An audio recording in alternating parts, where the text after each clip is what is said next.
As soon as he stepped off the porch. "Good morning, Thorliff. I hope that cantankerous furnace kept you warm last night." Philip Rogers, his straight nose and high cheeks already red with cold, finished tucking the wool robe around his daughter's legs. "Coldest we've had this year. And along with all this snow, I thought you two could use a ride up the hill this morning."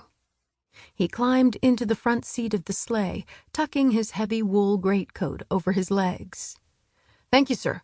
I added coal to the furnace before I left and set the damper on half. The water was frozen in my pitcher this morning." The horse snorted, sending out a white cloud, and picked up a high-stepping trot that set the harness bells jingling. The sound only reminded Thorliff of home. This morning, everything reminded him of home, and here he thought he'd gotten over that. When they hit the grade going up to Manitou Heights and the college, the horse dug in, slowing to a walk so as not to slip. "Good thing I had him shod last week. Put the winter calks on his shoes." Philip turned to smile at his riders. "You two sure are quiet this morning." "I have a philosophy recitation first period." Elizabeth spoke from her nest in the rear seat. "I feel that if I don't hold my head just right, all that I memorized will drain right out." Philip laughed.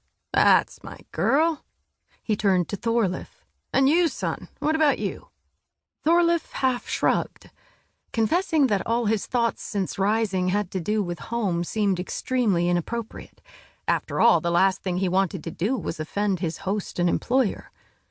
"I have an idea for a story for the paper." "Good. What's that?" "What if you ran a contest for a Christmas story, the winner or top 3 or some such being published Christmas week? I thought maybe you could have different divisions according to age, you know?" He sent Mr. Rogers a sideways glance, hoping for some sign of approbation. When he received a nod, he continued, "I thought perhaps you could ask some teachers from Carleton and St. Olaf to be the judges." "And would there be prizes? Isn't being published enough?" Thorliff thought back to his first acceptance letter and to the excitement he'd felt the last couple of years after sending off stories.